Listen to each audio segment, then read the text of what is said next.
Congressman Bill Johnson of Ohio says it's time to bring an end to what he calls the war on coal. He joins us now with his plan to stop it. First of all, tell me, what is the war on coal? Get very specifically, because now I'm really frustrated from that last segment. Tell me very specifically, what does the war on coal consist of? For what it's worth, Melissa, you won the battle in that last segment. I'm going to have to watch it back there and see what happened. But anyway.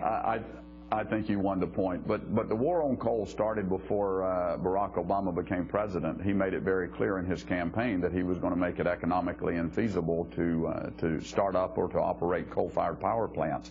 That's one promise that he has kept. By doing what? I mean, I know part of it has to do with the stream buffer zone rule. What is that, and how does that attack coal? You bet. The stream buffer zone rule is a rewrite of a rule that took the Bush administration 5 years to put in place that talks about and sets the parameters around which we do coal mining operations near a stream.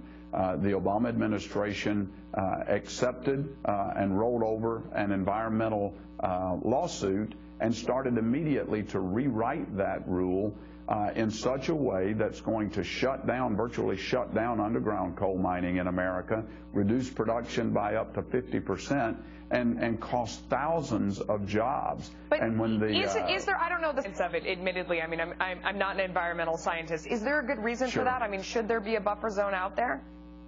Well, the 2008 rule put a buffer zone out there. That's what it was called. It was called the stream buffer zone rule. And they never even implemented the 2008 rule to see what its effect would be before they started rewriting this rule. And when the contractor that they were working with released the numbers of the tremendous job loss and the resulting reduction in coal production, they basically fired that contractor because they wouldn't change the numbers. So it is absolutely a war on the coal industry. And the EPA is joining in with air regulations on coal-fired plants, as well as actions to classify coal ash as hazardous material. But are those actions justified by the EPA? Are they just trying to protect the public?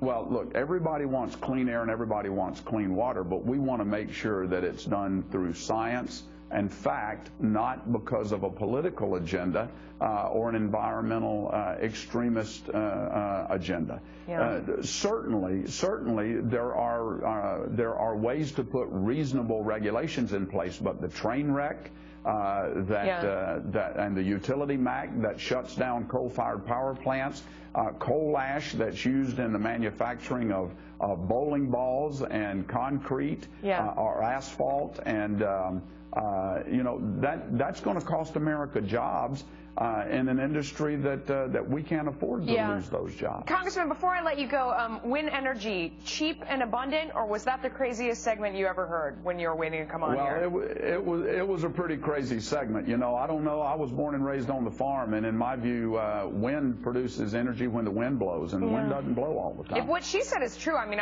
I'm putting, you know, a giant wind turbine on top of my apartment building, and that's going to, maybe I'll put one on my car. I don't know. Anyway, thank you for coming on today. We appreciate it.